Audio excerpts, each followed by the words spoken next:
off. He doesn't have enough banelings.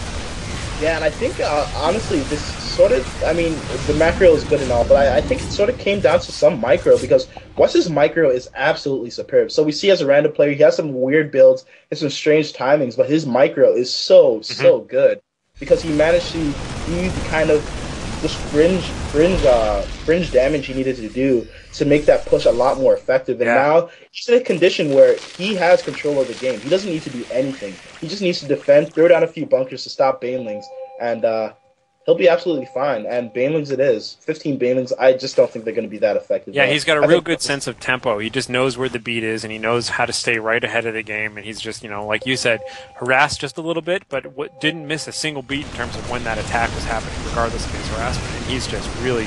look at how... Pick him up! Oh! Whoa! Good micro. But he's still in a very good spot. I mean, all these banelings can really do is scurry across the map and do what? Bust the front?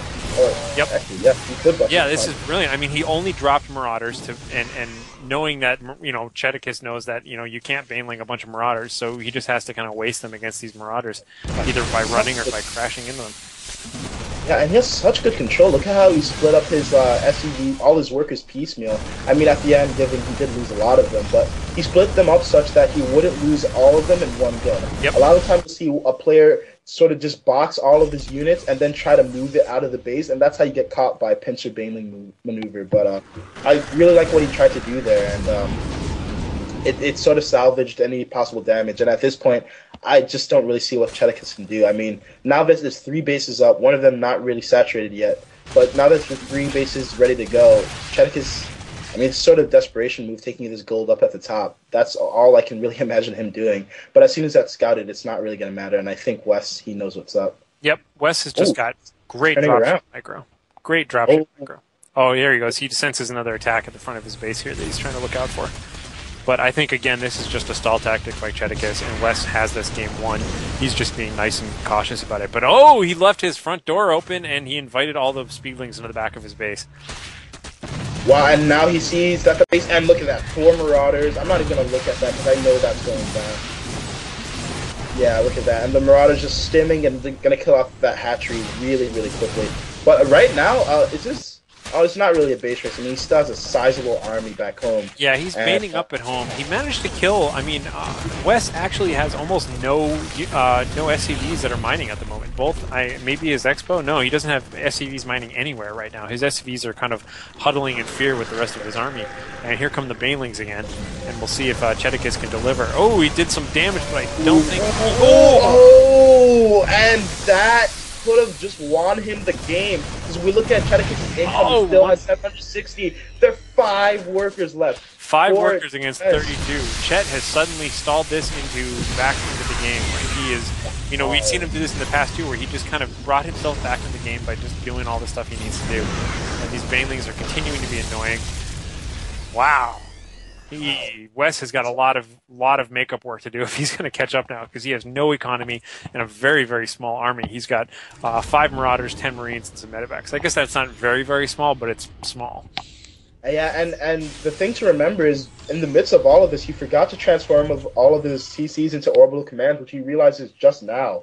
So he didn't have the saved up mule energy to just drop like 5 mules and get an instant saturation or some semblance of an economy. So he is way behind in every possible sense of the word.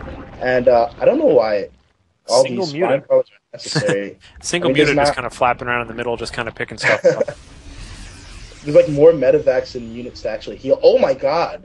So now we have like a Doom Thor, but he doesn't have SCVs to repair it, so it can be dealt with. But if we look at the units on the field, there's only 5 Zerglings, 3 Mutas, and 27 drones. So an all-in push could actually be really scary. And there's 2 Thors now, so this is just swinging back and forth. Both players on the seat of their pants right now, hanging by the skin of their teeth, and I'm not really sure. I was going to say, just for the people who are aware of this annoying factor, even though he has no SCVs, his income is wildly higher. He's getting like 900 minerals a minute, as opposed to the 200 to 300 that that Cheticus is experiencing right now, just because he's muling. You know, it's amazing how much his econ hasn't been impacted by the fact that he has virtually no SCVs. But here comes this aggressive attack, but so many spine crawls. Oh god, and that base construction actually doing more harm than good because it didn't allow the Phoenix to get out early. Oh, and all of them wasted on those Marauders. Out of 2, yeah, 3 for Thors, and I think this is actually GG. Yep, the Thors are going to be the hard thing here. I mean, granted, the Spine Crawlers are going to do more damage against Armored, but man, that's just too many Thors. Yeah, and oh, I love that move. You know, the little things. He sees that his Thor's going down, he doesn't have a way to repair it, so he picks off the medevac, because Spine Crawlers, of course, cannot shoot at the air. And he can just lift off all of his Thors if he sees they're in trouble. Look at that. Lifts up his whole army and just moves away. Yeah.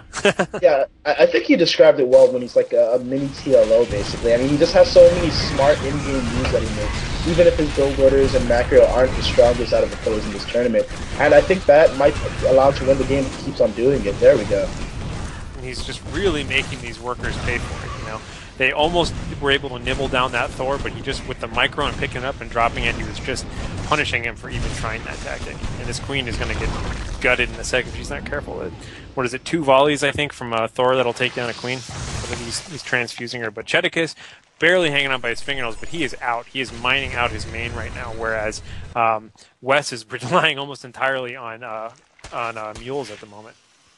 Yeah, we do have one Zergling trying to nip away the mules, but I think the economic boost has been given, especially with that push. He had the time to get up his economy, and he has a few SCVs all over the place now.